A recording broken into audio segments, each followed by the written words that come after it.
nderuar kryetari i Kuvendit, nderuar kolegë që jeni në sallë, nderuar qytetarë që na ndiqni. Javën e kaluar kam kërkuar zhvillimin e një interpelance urgjente me kryeministrin në lidhje me një shqetësim të ngritur nga unë që në janar të këtij viti. Për dhënien e licencës për bankën e parë 100% digjitale në Shqipëri. JetBank ka marrë miratimin paraprak në dhjetor të vitit 2025 dhe është licencuar përfundimisht në muajin mars të vitit 2026. I gjithë procesi nuk ka zgjatur më shumë se 7 muaj. Për këtë shqetësim, kam nisur disa kërkesa në Bankën e Shqipërisë. Kjo e fundit për një pjesë më ka nisur informacion dhe për pjesën tjetër vijoj të jem ende në pritje.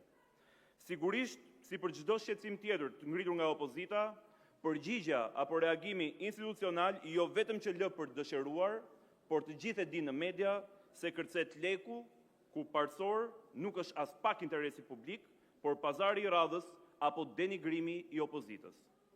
Licencimi i një banke nuk është dhe nuk duhet shihet si një proces formal apo thjesht burokratik, por dhe si një proces gjithëpërfshirës, pasi një vendimarrje e tillë ka ndikim shumë më të gjerë jo vetëm në sigurinë e parave të shqiptarëve, por dhe në sistemin bankar në vend.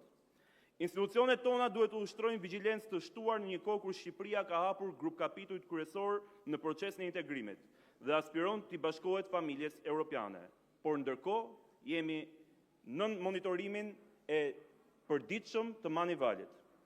Aspekti më shqetësues, ku duhet të ishte dhe fokusi i qeverisë dhe institucioneve në varësi të saj, është pikërisht pastrimi i parave.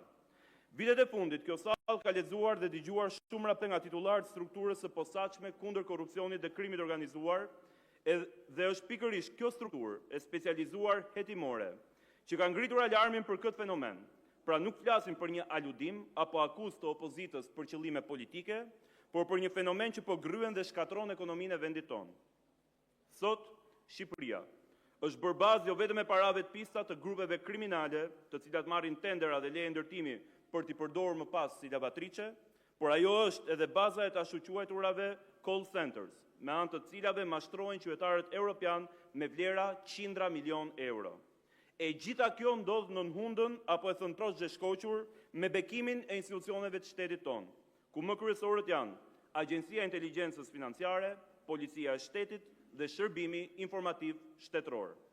Për miratimin e një licence bankare, Banka Qendrore për të certifikuar reputacionin dhe pastërtinë e figurës së aksionarëve të bankës aplikuese, komunikon pikërisht me Agjencinë e Inteligjencës Financiare dhe Shërbimin Informativ Shtetëror.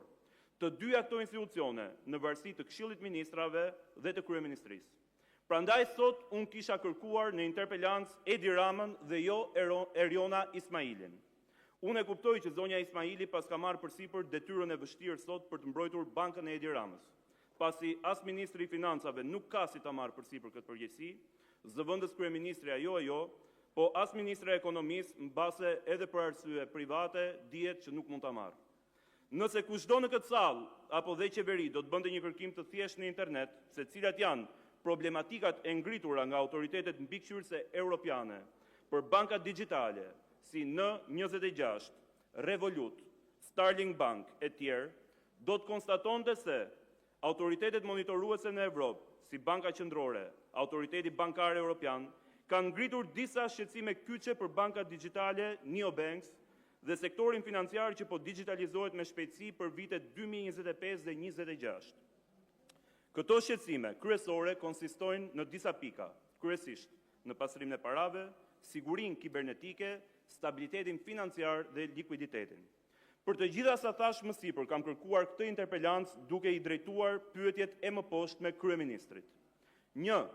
A ka dieni kryeministri Edi Rama për lidhjet e dokumentuara nga autoritetet rregullatore gjermane, britanike, spanjolle dhe estoneze të shtetasit Oliver Hemer, drejtor i shoqërisë Constador Ltd, aksioner me 71.52% i JetBank, me skemën mashtruese 4XFX dhe rjetin e Gal Barakut, të dënuar në Austri për mashtrim me dëm financiar në vlerën mbi 200 milion euro. 2. A mundet garantoj kryeministri Edi Rama për qytetarët shqiptar se depozitat e tyre në JetBank do të jenë të sigurta duke patur parasysh se Agjencia e Sigurimit Depozitave mbulon vetëm shumat kufizuara për depozituesit.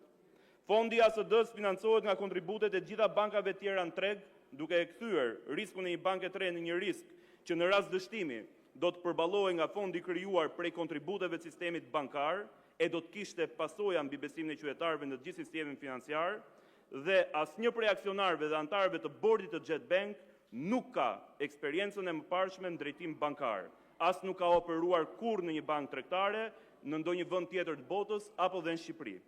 3. A ka kërkuar kryeministri pa cënuar pavarësinë ligjore të Bankës së Shqipërisë që Ministria e Financave, Drejtoria e Përgjithshme e Parandalimit Pastrimit Parave, Shërbimet Përgjithëse të Sigurisë Kombëtare dhe institucionet ligjbatuese të verifikojnë burimin e kapitalit, pronësinë përfituese, lidhjet e raportuara me platforma të palicencuara financiare dhe çdo risk të mundshëm për pastrim parash që lidhet drejt për drejt me licencimin dhe nisjen e aktivitetit të Jet Bank. 4. A ka kërkuar kryeministri Edi Rama verifikime të hollësishme nga Shërbimi Informativ Shtetëror dhe Agjencia e Inteligjencës Financiare mbi aksionarët, pronarët përfitues dhe anëtarët e organeve drejtuese të Jet Bank, veçanërisht mbi shtetasit Oliver Hemer, Idan Avishai, Rami Solomon dhe Saniel Sanilevic, duke patur parasysh se lidhjet e disa prej tyre sipas burimeve të hapura i lidhin me struktura të dokumentuara nga autoritetet policore europiane si rrjete pastrimi parash, përbëjnë çështje me implikime të drejtpërdrejta këto në sigurinë kombëtare dhe stabilitetin financiar të vendit. 5. A mundet konfirmoj apo mohoj kryeministri Edi Rama pretendimet publike se licencimi i Jet Bank është mbështetur nga persona me ndikim pranë qeverisë, sipas informacioneve të raportuara në media serioze në vend, dhe a është hetuar kjo çështje nga organet përkatëse të qeverisë. 6. A është kërkuar informacion nga autoritetet homologe britanike, gjermane, estoneze, qipriote, holandeze, izraelite dhe kroate për aksionarët, administratorët, sa ta përfundoj, lutem. Përfundoni. Administratorët, pronarët përfitues dhe shoqëritë e përfshira në strukturën e Jet Bank, përpara dhe pas dhënies së licencës përfundimtare. Nëse po, cilat institucione janë pyetur dhe cilat janë përgjigjet që janë marrë? Edhe 2 pyetje lutem kam. 7. A janë vënë në dieni partnerët tanë ndërkombëtar, veçanërisht Komisioni Evropian, Banka Qendrore Europiane, Autoriteti i Bashkimit Evropian kundër pastrimit parave, si dhe delegacioni i Bashkimit Evropian Tiranë për licencimin e kësaj banke dhe strukturën e saj të pronësisë, dhe 8.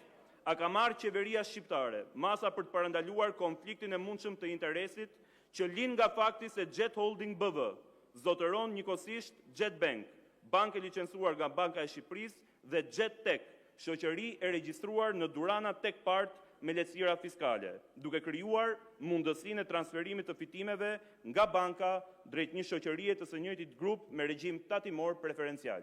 Ju falemnderit. Faleminderit, mbështeten në 96.5 rregullores. Zonja Ismaili keni fjalën, mund të jepni shpjegimet tuaja në lidhje me objektin për të cilin është kërkuar interpelanca deri në 20 minuta.